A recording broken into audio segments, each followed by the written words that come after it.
Bleaching powder common name है, salt का common name bleaching powder है। इसका फॉर्मूला जो है वो CaO Cl2 है। केमिकल नेम जो है जैसा फॉर्मूला है उसी फॉर्मूले के आधार पे आप केमिकल नेम्स को दे सकते हैं। जो आपका फॉर्मूला है वो है CaO Cl2। CaO Cl2 के आधार पे आप केमिकल नेम देना चाहते हो, Ca का कैल्शियम, ऑक्सीजन का ऑक्सी और क्लोराइड, यह इसका केमिकल नेम हो गया, कैल्शियम ऑक्सी क्लोराइड। तो आपको फॉर्मूले का जो साल्ट आपका दिया गया है उसका chemical name calcium oxy chloride है, फॉर्मूला CaO Cl2 है और उसका जो कॉमन नेम है उसको अपन ब्लीचिंग पाउडर कहते हैं। तो प्रिपरेशन है इसकी प्रिपरेशन में कुछ चीजें आपको याद रखनी पड़ेगी। इसकी प्रिपरेशन सदैव किससे की जाती है? लाइम वाटर से। लाइम वाटर से की जाती है, प्लस जो एड होता है वो ऐसे बाय प्रोडक्ट है किसका? क्लोरल्कली प्रोसेस का। तो इसके आधार पर भी कभी कभी वो क्वेश्चन पूछने का आपको पता होना चाहिए, है ना। बनता किससे है? लाइम वाटर से बनता है। लाइम वाटर के साथ जो रिएक्ट करता है वो एक बाई प्रोडक्ट है किसका? क्लोरल्कली प्रोसेस का। क्लोरल्कली प्रोसेस क्या है? The method which is used to prepare NaOH, sodium hydroxide का प्रिपरेशन की जो मेथड है उसको आप क्लोरल्कली प्रोसेस कहते हैं। और उस प्रोसेस के दौरान ऐसे बाई प्रोडक्ट आपका Cl2 बनता है। बाई प्रोडक्ट क्या बनता है? Cl2। तो वो बाई प्रोडक्ट के रूप में भी मान सकते हैं अपन, तो वो Cl2 बनता है। तो प्रिपरेशन आपकी होगी, लाइम वाटर का फॉर्मूला होता है CaOH2, कैल्शियम हाइड्रोक्साइड रिएक्ट करेगा Cl2 गैस से तो बनाएगा CaOCl2 प्लस H2O। जो बनेगा आपका प्रोडक्ट है वो है आपका CaOCl2 और प्लस H2O। जो ये बना वो आपका ब्लीचिंग पाउडर है और इसी को प्रिपेयर करना है अपने को। तो ये आपको कुछ पूछ सकते हैं तो आपको बिल्कुल याद होना चाहिए। ब्लीचिंग पाउडर के फिर यूज आ जाते हैं, तो यूज आपको याद होने चाहिए। इसके यूज याद करने के लिए आपको उसको डिफाइन करना पड़ेगा। CaOCl2 यूज जो है वो इसी के आधार पे है, CaOCl2। इसको अगर आप ब्रेक करना चाहते हैं तो Ca में एक पार्ट हो जाएगा Ca, दूसरा पार्ट हो जाएगा ऑक्सीजन और तीसरा पार्ट हो जाएगा Cl2। जो आपके यूज है वो इन्हीं के आधार पे है। अगर आप इसको इसी वे में तोड़ना सीख जाते हैं तो आप आराम से इसके जितने भी यूज हैं उनको आप याद रख सकते हैं। पहला इसका जो इम्पोर्टेंट यूज है, it is use as an oxidising agent. अब आप उसको याद कैसे रखेंगे? ऑक्सीडाइजिंग एजेंट वो होता है जो दूसरे के ऑक्सीडेशन में हेल्प करता है, मतलब वो it is able to donate a oxygen. ऐसा जो ऑक्सीजन डोनेट कर सके या ऐसा कोई कंपाउंड जो ऑक्सीजन डोनेट कर सके और दूसरे के ऑक्सीडेशन में हेल्प कर सकता है उसको ऑक्सीडाइजिंग एजेंट कहते हैं। वो ऑक्सीडाइजिंग एजेंट कहलाता है। क्योंकि इसके पास CaOCl2 के पास फ्री ऑक्सीजन अवेलेबल है। मतलब ये अगर जब ब्रेक होगा कैल्शियम ऑक्सीक्लोराइड, तो चूंकि इसके पास फ्री ऑक्सीजन अवेलेबल है और ये फ्री ऑक्सीजन किसी भी दूसरे सब्सटेंस को इसी वे में दे सकता है, इसीलिए स्ट्रॉन्ग ऑक्सीडाइजिंग एजेंट है। दोनों चीजें आपको याद होनी चाहिए। ऑक्सीडाइजिंग एजेंट का यूज है, it means the bleaching powder is use as an oxidising agent, ये आपका नॉलेज हुआ। बट ऑक्सीडाइजिंग एजेंट कहते हो इसको, और ये स्ट्रॉन्ग ऑक्सीडाइजिंग एजेंट है क्यों? तो उसका रीजन है कि इसके जो फॉर्मूला है उसके पास ऑक्सीजन है, इस ऑक्सीजन को ये कभी भी किसी को भी डोनेट कर सकता है और इसीलिए स्ट्रॉन्ग ऑक्सीडाइजिंग एजेंट कहलाता है। सेकंड जो इसका यूज है bleaching action, bleaching cotton and linen. तो जो आपका ब्लीचिंग एक्शन है, ब्लीचिंग कॉटन, लिनन, पेपर, इनको ब्लीचिंग करने में काम आता है। ब्लीचिंग का मतलब होता है डीकलराइज, कलर को फेड करना या डीकलराइज करना ब्लीचिंग कहलाता है। तो ये जो आपकी इंडस्ट्रीज है, जो आपकी ये क्लॉथ इंडस्ट्रीज है, उनके अंदर ऐसे ब्लीचिंग एजेंट काम में आता है। तो ब्लीचिंग का मतलब समझ में आया? ब्लीचिंग का मतलब क्या होता है? कलर डीकलराइज करना या कलर को फेड करना। और जो ब्लीचिंग एजेंट है वो आपकी क्लोरीन गैस है। तो ये जो क्लोरीन गैस है उसके आधार से आपका ब्लीचिंग एक्शन है। ऑक्सीजन के आधार पे इसका क्या यूज है, ऐसे oxidising agent, because it can donate the free oxygen easily. Bleaching action किसकी वजह से है, क्लोरीन की वजह से। तो टेक्सटाइल इंडस्ट्रीज में इसको यूज किया जाता है, और चूंकि ये क्लोरीन दे सकता है, फ्री क्लोरीन, और उसकी वजह से ब्लीचिंग एक्शन शो होता है। तो ऐसे ब्लीचिंग एजेंट भी ये बिल्कुल कॉटन इंडस्ट्रीज में है, टेक्सटाइल इंडस्ट्रीज में है, पेपर इंडस्ट्रीज में है, उनके अंदर यूज किया जाता है। फिर तीसरा जो है टू ट्रीट वाटर। वाटर जो है जैसे स्विमिंग पूल का वाटर है, उसको है टू किल माइक्रो ऑर्गेनिजम्स। ये माइक्रो ऑर्गेनिजम्स को किल करने में काम भी आता है। जो आपका स्विमिंग पूल है उसके अंदर भी Cl2 गैस से आप उस वाटर को प्यूरिफाई कर सकते हैं, बाकी के वाटर को भी प्यूरिफाई कर सकते हैं। तो माइक्रो ऑर्गेनिजम्स के लिए जो डिसइंफेक्टेंट के रूप में काम आता है वो भी आपका क्लोरीन है। तो आपके तीनों यूज याद हो जाएंगे, एक यूज है आपके ऑक्सीजन के आधार पे और दो यूज है आपके क्लोरीन के आधार पे। ठीक है, तो ऐसे ब्लीचिंग एजेंट यूज किया जाता है, वाटर ट्रीटमेंट में काम आता है। दोनों ही जगह जो यूज हो जाएगी वो आपकी क्लोरीन गैस है, और ऐसे ऑक्सीडाइजिंग एजेंट भी इसको यूज किया जाता है, तो वहां पे जो उपयोग आएगी वो आपका ऑक्सीजन है। तो इस फॉर्मूले के आधार से आप इसके यूज को इजी वे में याद रख सकते हैं। अगला पार्ट है आपका बेकिंग सोडा।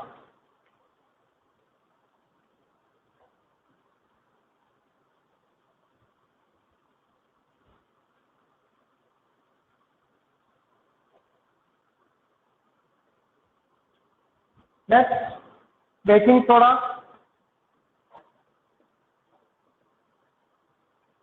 कॉमन नेम जो है वो आपका बेकिंग सोडा है।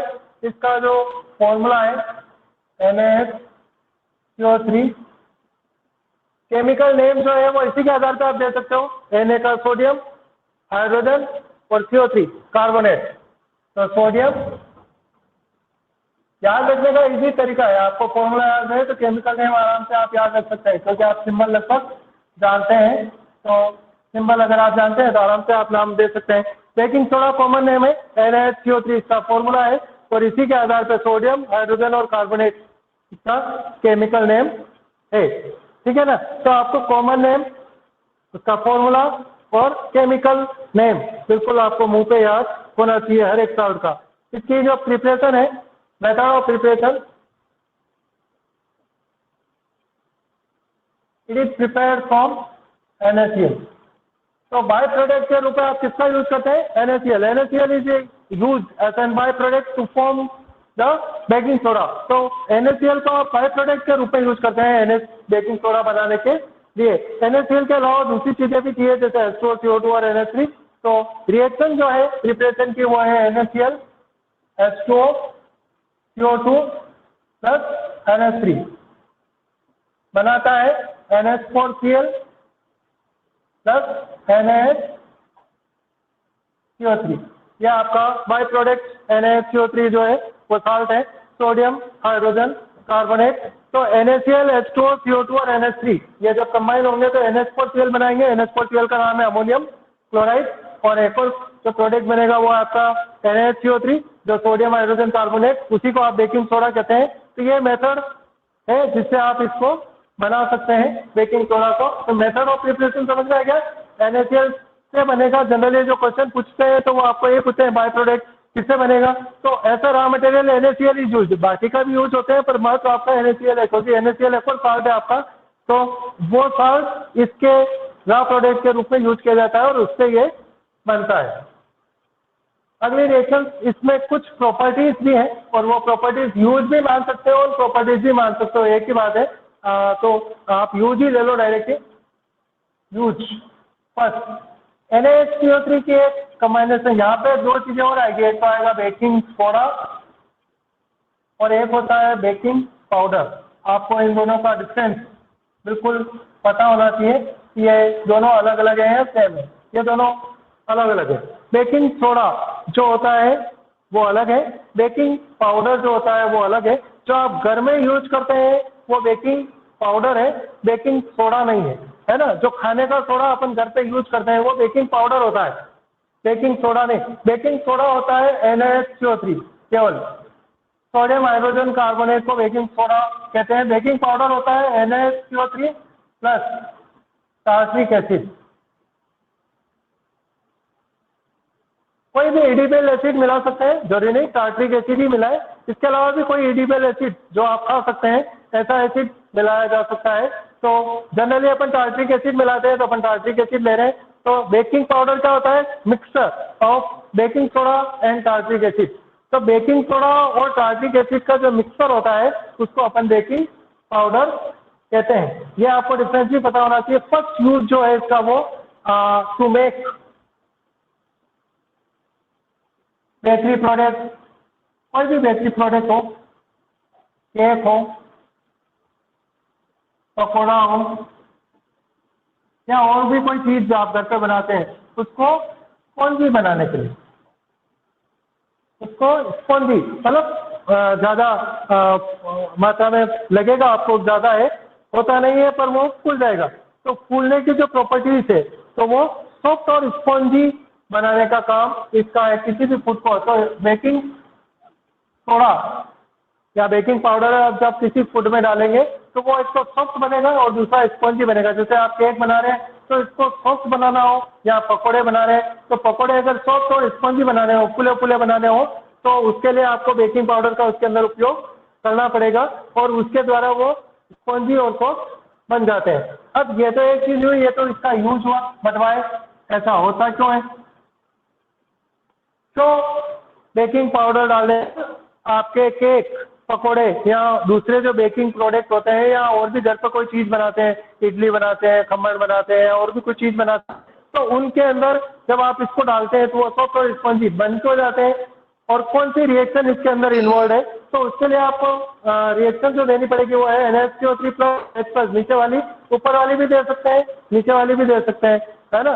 तो नीचे वाली आपको देनी पड़ेगी क्योंकि अपन एसिड ही डालते हैं। तो NaCO3 प्लस एसिड का H+, ये है, तो ये देता है जैसे बाई प्रोडक्ट आपको CO2, H2O और sodium salt of N acid. तो क्या देगा? CO2 ऐसे by product plus H2O plus sodium salt of N acid.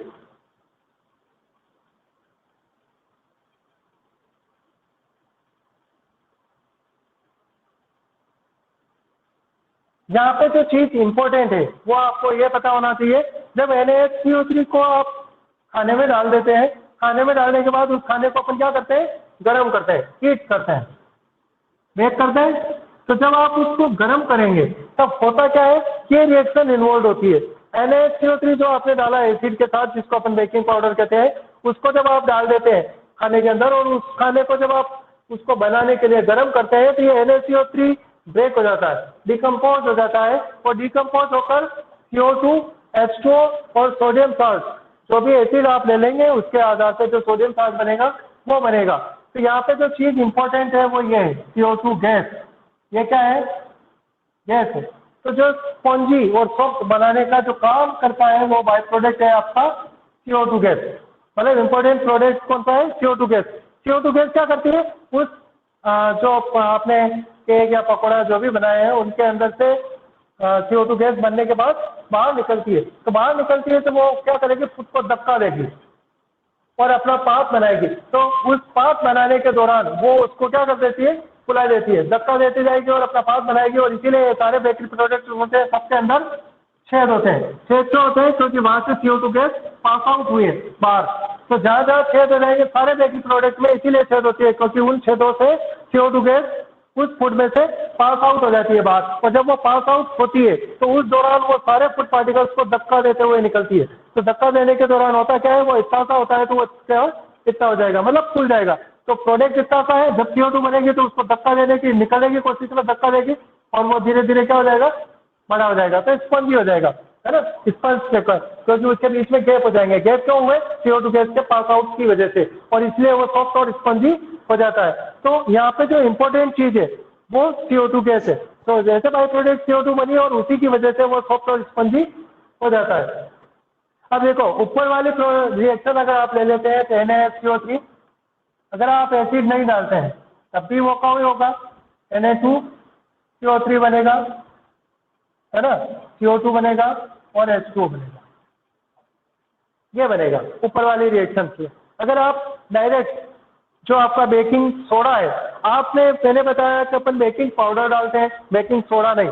तो बेकिंग सोडा अगर आप डाल देंगे तब क्या रिएक्शन होगी, Na2CO3 बनेगा, CO2 और बनेगा और H2O बनेगा, ये चीज बनेगी। अब होता क्या है, आप टार्ट्रिक एसिड मिलाते क्यों हैं, ये भी इंपॉर्टेंट क्वेश्चन है कि आप why we are adding tartaric acid to make baking powder. आप बेकिंग पाउडर में टार्ट्रिक एसिड मिला ही क्यों रहे, बेकिंग पाउडर क्यों बना रहे, बेकिंग सोडा डायरेक्ट यूज कर सकते थे, CO2 तो यहाँ पे भी बन रही है, CO2 यहाँ पे भी बन रही है, तो आपको टार्ट्रिक एसिड की जरूरत क्या है। तो उसका रीजन ये है कि ये जो होता है ये बेसिक नेचर का होता है और बेस स्वाद में बिटर होता है, कड़वा होता है ना।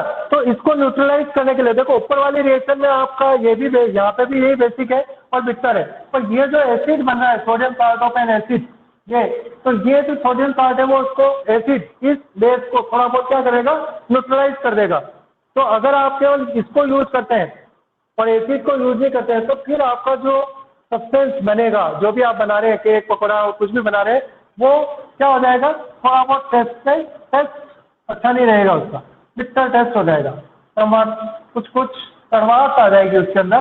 तो क्योंकि आपने उस बेस को न्यूट्रलाइज नहीं किया है, जो आप बेस डाल रहे हैं वो अपन जानते हैं बिटर होता है। अब आप केवल एसिड तो डाल नहीं रहे हैं, केवल आप बेस डाल रहे हैं, तो जो आपका लास्ट सब्सटेंस बनेगा स्पॉन्जी बन जाएगा, सॉफ्ट बन जाएगा, सब कुछ बन जाएगा, क्योंकि CO2 यहाँ पे बन रही है। पर होगा क्या, उसका टेस्ट बिटर हो जाएगा, थोड़ा बहुत कड़वाहट आपको महसूस होगी इसकी वजह से।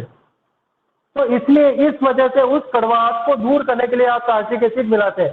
तो अपन जानते हैं एसिड और बेस आपस में क्या करते हैं, रिएक्ट करते हैं और न्यूट्रलाइजेशन रिएक्शन शो करते हैं और साल्ट और वाटर बना देते हैं। तो इस बेस का जो बिटरपन है, बिटर टेस्ट है, वो खत्म हो जाएगा उस एसिड की वजह से, और इसीलिए आप एसिड को ऐड करते हैं ताकि इसका जो बिटर टेस्ट है वो एसिड की वजह से न्यूट्रलाइज हो जाए और आपका जो प्रोडक्ट जो बना रहे हैं आप, केक बनाए या कुछ भी बनाए, वो कड़वा नहीं हो और उसके अंदर कड़वाहट नहीं आए, ये भी आपको पता होना चाहिए।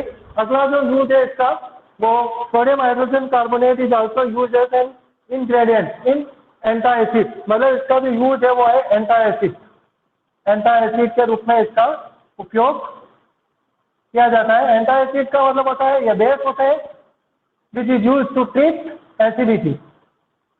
एसिडिटी को ट्रीट करने के लिए जिन जिन बेस का उपयोग करते हैं that are called an antacid, उन सबको एंटा एसिड कहते हैं। तो आपका जो NaCO3 है ये माइल्ड अल्कली है,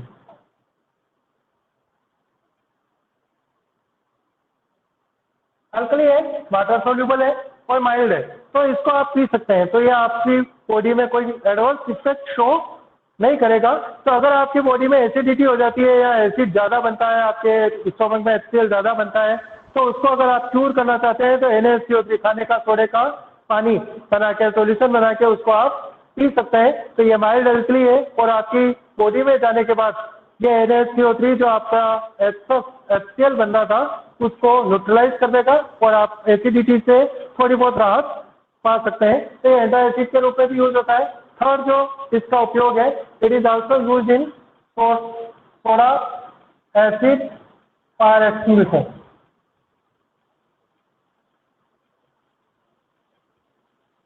it is also use as soda acid fire extinguisher. देखो सोडा एसिड फायर एक्सटिंग्विशर के अंदर जो गैस बनेगी वो आपकी CO2 बनेगी, जो एसिड यूज किया जाता है वो H2SO4 और आपका NaCO3, तो जो गैस बनेगी वो बनेगी CO2।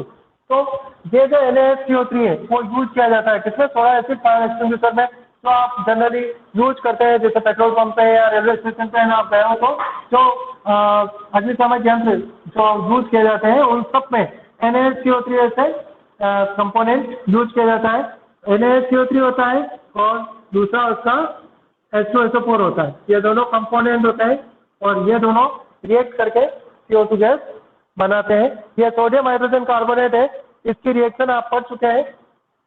Metal carbonate and metal hydrogen carbonate react with an acid to form CO2 H2O and और क्या बनाता है, साल्ट CO2 और H2O बनाएगा, ठीक है ना। तो ये प्रोडक्ट बनेंगे, तो इसके जो प्रोडक्ट होगा ऐसे बाई प्रोडक्ट आपका ये बनेगा, ठीक है। तो अगर आप इसकी रिएक्शन देना चाहते हैं तब रिएक्शन भी दे सकते हैं। यहाँ पे बनेगा Na2SO4 तो बनेगा, फिर बनेगा CO2 और फिर बनेगा H2O। तो जो CO2 बनी वो आपके आग को बुझाने में काम में आती है। तो इस प्रकार से बेकिंग सोडा थोड़ा एसिड फायर एक्सटिंग्विशर में भी यूज होता है। तो यूज आपको समझ में आ गए, बेकिंग प्रोडक्ट में यूज किया जाता है, एंटा एसिड के रूप में यूज किया जाता है, ऐसे फायर एक्सटिंग्विशर भी यूज किया जाता है। यह आपका बेकिंग सोडा कंप्लीट हो गया है।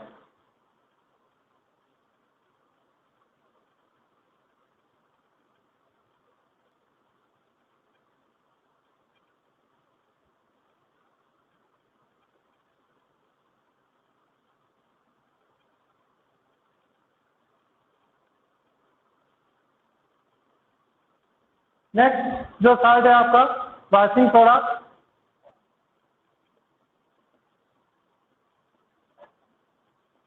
फॉर्मूला जो है इसका Na2CO3 NH2। केमिकल नेम जो है सोडियम कार्बोनेट।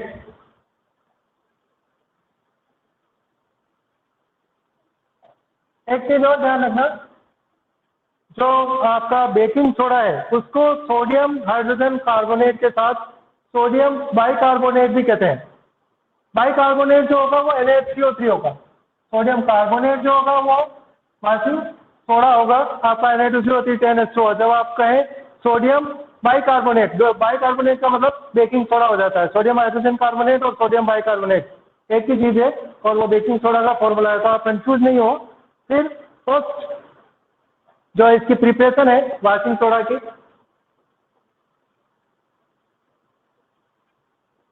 ये भी NaCl से बनता है, मतलब बाय प्रोडक्ट आप जो यूज करेंगे वो NaCl है। आपको तीनों रिएक्शन यहाँ पे देने पड़ेगी। फर्स्ट रिएक्शन आप देंगे NaCl plus H2O plus CO2 plus NH3। यह जो फर्स्ट रिएक्शन है आपकी बेकिंग सोडा बनाने की, वो रिएक्शन यहाँ पर देनी पड़ेगी। तो फर्स्ट बनेगा आपका NH4Cl प्लस NaCO3। जब NaCO3 को आप गर्म करते हैं तो बनता है Na2CO3 प्लस CO2 और H2O। ये आपका बाय प्रोडक्ट बनेगा। तो CO2 बनेगा और H2O बनेगा।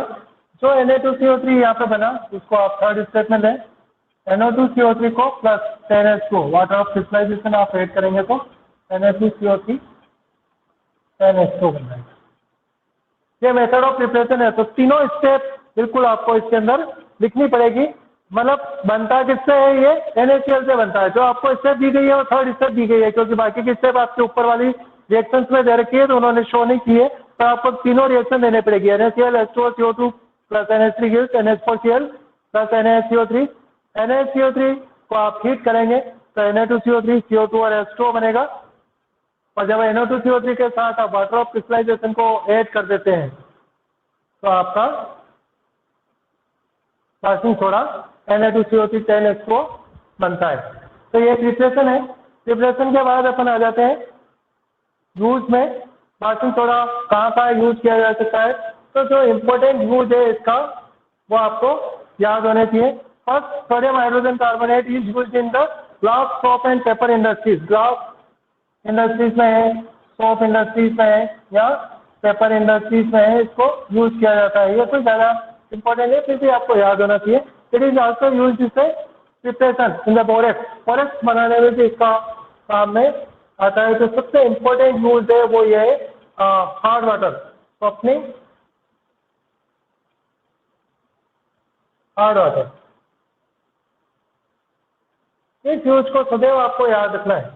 हार्ड वाटर को सॉफ्ट करने के लिए जिसका उपयोग किया जाता है वो आपका वाशिंग सोडा है। इसके अलावा इसको वाशिंग सोडा के रूप में तो डिटर्जेंट या वाशिंग पर्पज के यूज किया जा सकता है। तो डिटर्जेंट उनके अंदर भी अपन इसको यूज करते हैं। जो सोप बनती है वो बनती है NaOH से, जो डिटर्जेंट बनते हैं वो आपके वाशिंग सोडा, ये वाशिंग सोडा है। तो इनसे आप डोमेस्टिक पर्पज में वाशिंग के रूप में उपयोग कर सकते हैं। ये इंपॉर्टेंट है हार्ड वाटर। आपको ये पता होना चाहिए हार्ड और सॉफ्ट वाटर होता क्या है। सॉफ्ट वाटर वो होता है जिसके अंदर कुछ साल्ट होते हैं, पर उन साल्ट को आप इजी वे में इराडिकेट कर सकते हैं, मतलब उसको इजी वे में आप उसको सही कर सकते हैं। सख्त जो होता है वो होता है सॉफ्ट वाटर, तो हार्ड वाटर जो होता है इसमें दोनों प्रकार की है ना, परमानेंट हार्डनेस होती है और टेम्परेरी हार्डनेस आती है। तो परमानेंट हार्डनेस जो होती है उसको आप केवल बॉइलिंग से अलग नहीं कर सकते हैं। तो उस परमानेंट हार्डनेस को दूर करने के लिए अपन जिसका उपयोग करते हैं वो आपका वॉशिंग सोडा है। नेक्स्ट जो है आपका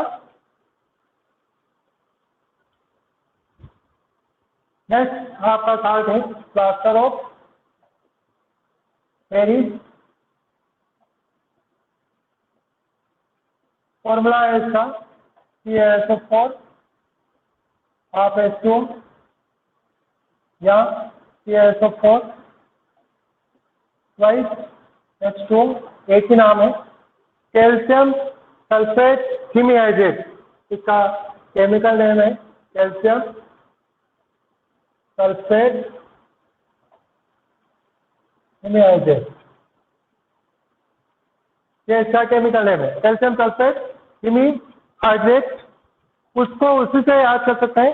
तो प्लास्टर ऑफ पेरिस और ये CaSO4 half H2, CaSO4 twice H2O या कैल्शियम सल्फेट हीमीहाइड्रेट एक ही चीज है और इन सबको अपन प्लास्टर ऑफ पेरिस कहते हैं। इसको प्लास्टर ऑफ पेरिस इसलिए कहते हैं क्योंकि इसकी फर्स्ट टाइम डिस्कवरी कहाँ की गई थी, पेरिस के अंदर, और इसीलिए इसको प्लास्टर ऑफ पेरिस कहते हैं, है ना। पेरिस के अंदर डिस्कवरी सबसे पहले यूज या डिस्कवरी वहाँ पे हुई थी और इसीलिए इसको प्लास्टर ऑफ पेरिस अपन कहते हैं। और इसका जो प्रिपरेशन है वो होगा जिप्सम से। ऐसे बाय प्रोडक्ट किसका यूज किया जाता है, जिप्सम। जिप्सम का जो फॉर्मूला होता है वो होता है CaSO4 ट्वाइस H2। इन दोनों में डिफरेंस क्या है तो आपको पता लगेगा। यहाँ पे CaSO4 की एक मॉलिक्यूल है, उसके साथ हाफ मॉलिक्यूल वाटर है। जिप्सम में CaSO4 की एक यूनिट के साथ वाटर के मॉलिक्यूल 2 हैं, जबकि प्लास्टर ऑफ पेरिस में आधा मॉलिक्यूल है। और अगर CaSO4 यूनिट को आप डबल कर देते हैं तो एक मॉलिक्यूल हो जाएगा। ये दोनों एक ही है, लिखने का तरीका अलग है। CaSO4 के एक मॉलिक्यूल के साथ हाफ H2 होता है, तो CaSO4 के 2 मॉलिक्यूल के साथ क्या होगा, H2O का सिंगल मॉलिक्यूल। तो इस तरह से लिखते हैं। और जिप्सम का फॉर्मूला होता है CaSO4 की एक यूनिट के साथ 2 H2O। तो CaSO4 जिप्सम को जब आप हीट करते हैं तो क्या होगा, ये जो वाटर है ये इवोपरेट हो जाएगा और आपके पास बचेगा CaSO4 हाफ H2O और 1.5 H2O इवोपरेट हो जाएगा। ये है आपका POP, plaster of Paris. POP जिसको अपन कहते हैं CaSO4 हाफ H2O। तो जो प्रिपरेशन मेथड है वो आपकी बुक में नहीं दे रखी है। प्रिपरेशन मेथड आपको लिखनी पड़ेगी। बनेगा किससे, जिप्सम से। ये आपका जिप्सम है और जब आप इसको हीट करते हैं तो आपका POP बनता है और 1.5 H2O इवोपरेट हो जाता है। तो यूज है वो भी आपको याद होने चाहिए। POP का जनरली अपन यूज कहाँ करते हैं, जैसे जो आपके घर बनते हैं उसके अंदर POP का काम किया जाता है ना। तो टॉयज बनाने में, डेकोरेशन में या सरफेस को स्मूथ बनाने में टॉय बनते हैं, तो टॉयज भी बनते हैं बहुत सारे, है ना। बहुत सारे डेकोरेशन के लिए जो आपका मकान या कुछ भी बनता है उसको इंटीरियर डेकोरेशन अपन करते हैं, तो वो POP की वजह से करते हैं। बहुत सारे बड़ी बड़ी मूर्तियाँ जो होती है, स्टेचूज, वो जो होते हैं वो भी POP से स्टेचू होते हैं, वो भी POP से बन सकता है। इसके अलावा जो सबसे इम्पोर्टेंट यूज है वो है इसमें बॉन्ड ब्रेकिंग में। बॉन्ड ब्रेक जब हो जाती है तो बॉन्ड ब्रेक को अपन जिससे एक जैसा रखने का काम करते हैं, वहाँ पे भी आपका POP उपयोग किया जाता है। जो वहाँ पे जो ये रिएक्शंस इन्वॉल्व होती है वो ये होती है CaSO4 ये जो होता है ये पाउडर होता है। कौन से रूप में होता है, पाउडर फॉर्म में होता है। और अगर आपके जैसे बॉन्ड ब्रेक हो जाती है और बॉन्ड ब्रेक होने के बाद अगर आप POP वहाँ पे चढ़ाना चाहेंगे तो अपन क्या करेंगे, CaSO4 जो होता है हाफ H2O पाउडर होता है, इस पाउडर के अंदर अपन पानी मिला देते हैं। क्या मिला देते हैं, 1.5 H2O। तो वो हार्ड हो जाएगा और क्या बनाएगा, CaSO4 ट्वाइस H2O।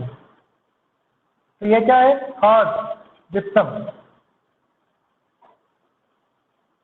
तो यहाँ पे भी वही यूज हो रहा है शब्द के। पाउडर को आप पानी में मिला देंगे, पानी को मिलाने के बाद आप काम कर लेंगे, काम करने के बाद होगा क्या, वो बहुत ज़्यादा हार्ड हो जाएगा, स्टोन जैसा हो जाएगा। स्टोन जैसा हुआ किसकी वजह से, support vice H2O, hard gypsum की वजह से, जिप्सम जो बना उसकी वजह से।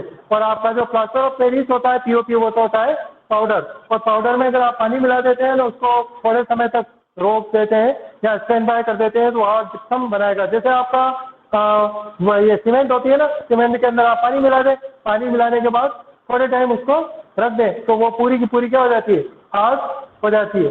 और वो का वही वर्क आपके इसके अंदर भी है।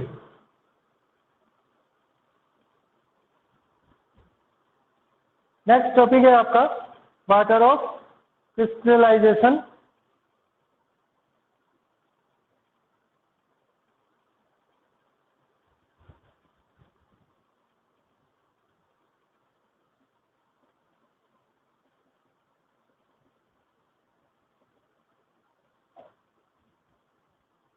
वाटर ऑफ क्रिस्टलाइजेशन का मतलब होता है एक फॉर्मूला यूनिट या एक जो मोलिकुलर वेट फॉर्मूला यूनिट जो होता है, एक फॉर्मूला यूनिट में number of H2O molecule present in a one formula unit of a compound, that is called an water of crystallization। एक फॉर्मूला यूनिट जो होती है किसी भी कंपाउंड की, उसके अंदर कितने वाटर मॉलिक्यूल ट्रैप्ड होते हैं, number of water molecule trapped inside a one formula unit of a compound, that is called as water of crystallization। Definition क्या होगी, number of H2O molecule trapped inside a one formula unit of a compound। एक formula unit जो होती है compound की, उसके अंदर कितने वाटर मॉलिक्यूल ट्रैप्ड होते हैं, उन वाटर मॉलिक्यूल की संख्या को वाटर ऑफ क्रिस्टलाइजेशन कहते हैं। जो इम्पोर्टेंट थिंग है वो आपको ये पता होना चाहिए, वाटर ऑफ क्रिस्टलाइजेशन की वजह से कलर होता है। कलर किसकी वजह से है, वाटर ऑफ क्रिस्टलाइजेशन की वजह से। अगर वाटर ऑफ क्रिस्टलाइजेशन नहीं होता है तो उस कार्ड का जनरली कलर नहीं होता है। जैसे एक सिंपल एक्टिविटी तुम्हारी दे रखी है बुक में, एक्टिविटी 2.15, उसको देखो। Heat a few crystal of copper sulphate in a dry boiling tube. इसको कहा है कि CuSO4 जो होता है उसका वास्तविक फॉर्मूला होता है CuSO4 5H2O। जब आप इसको हीट करेंगे, बॉइलिंग ट्यूब में ले लो, इसका जो कलर होता है वो होता है ब्लू, है ना। तो CuSO4 5H2O वास्तव में जो फॉर्मूला है वो CuSO4 5H2O है ना। तो कॉपर सल्फेट को ड्राई बॉइलिंग ट्यूब में गर्म करें, वाइट का कलर होता है कॉपर सल्फेट आफ्टर हीटिंग। तो हीटिंग के बाद उसका कलर कलरलेस हो जाएगा, ये बन जाएगा CuSO4 और 5H2O आउट हो जाएगी, इवोपोरेट हो जाएगी, तो इसका कलरलेस हो जाएगा। कंपाउंड का कलर किसकी वजह से, इन 5H2O की वजह से। और अगर आप हीट कर देंगे तो वो CuSO4 रह जाएगा, वाटर ऑफ क्रिस्टलाइजेशन उड़ जाएगा, कलर भी उड़ जाएगा। Do you notice water droplets in the boiling tube? Yes, we notice the water droplets in the boiling tube because it is comes from water of crystallization of CuSO4 5H2O। Where have this come from? कहाँ से आती है ये? तो उसके water के crystal से आएंगे, CuSO4 के क्रिस्टल से आएंगे,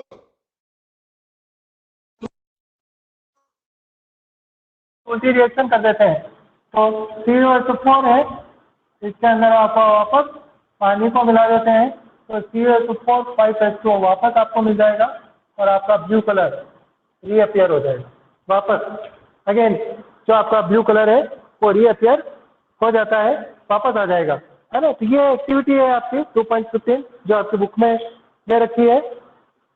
अब आपको ये भी पता होना चाहिए वाटर ऑफ क्रिस्टलाइजेशन सभी सब्सटेंस में कितने होते हैं, तो आपको सारे में बिल्कुल आपके मुंह पे याद रखना पड़ेगा। CuSO4 के साथ होते हैं 5H2O, इसको अपन कहते हैं कॉपर सल्फेट। जो संख्या होती है वो है आपकी 5H2O, ठीक है। जो अपन ने पहले पढ़ा था मोर साल्ट, फेरस सल्फेट, FeSO4, उसके साथ 7H2O होती है, इसको मोर साल्ट भी कहते हैं, यहाँ फेरस सल्फेट भी कहते हैं और ये मोर साल्ट भी है, ठीक है। दूसरा है आपका वॉशिंग सोडा, Na2CO3, इसके साथ 10H2O होती है, वो कहते हैं वॉशिंग सोडा। तो वॉशिंग सोडा के अंदर जो number of water of crystallisation है वो आपकी 10H2O है, Na2CO3 10H2O इसको कहते हैं। है ना। इसके अलावा आपका जिप्सम है, जिप्सम के अंदर 2 यूनिट होती है, CrSO4 2H2O, ये आपका जिप्सम है। पीओपी के अंदर हाफ यूनिट होती है, CrSO4 प्लस हाफ H2O, और ये आपका पीओपी, ये आपको याद रखने पड़ेंगे ये सारे, ठीक है ना। तो ये सभी वाटर ऑफ क्रिस्टलाइजेशन होते हैं, और जो कलर है वो वाटर ऑफ क्रिस्टलाइजेशन की वजह से होगा अगर है तो, और नहीं है तो नहीं। और वाटर ऑफ क्रिस्टलाइजेशन अगर इवोपरेट हो जाता है तो उसका कलर गायब हो जाएगा। ये आपका वाटर ऑफ क्रिस्टलाइजेशन है। एक चीज और इम्पोर्टेंट है इसके अंदर, वो ये कि जब इसके अंदर वाटर होता है तो ये साल्ट ड्राई होता है या वेट होता है, गीला होता है कि या सूखा होता है। तो बिल्कुल ये सूखे होते हैं, गीले नहीं होते हैं। इनके अंदर वाटर तो प्रेजेंट होता है, पर वाटर प्रेजेंट होने का मतलब ये नहीं कि ये जो साल्ट है वो गीले हैं, बिल्कुल नहीं है। ये सारे साल्ट सूखे हुए हैं, क्योंकि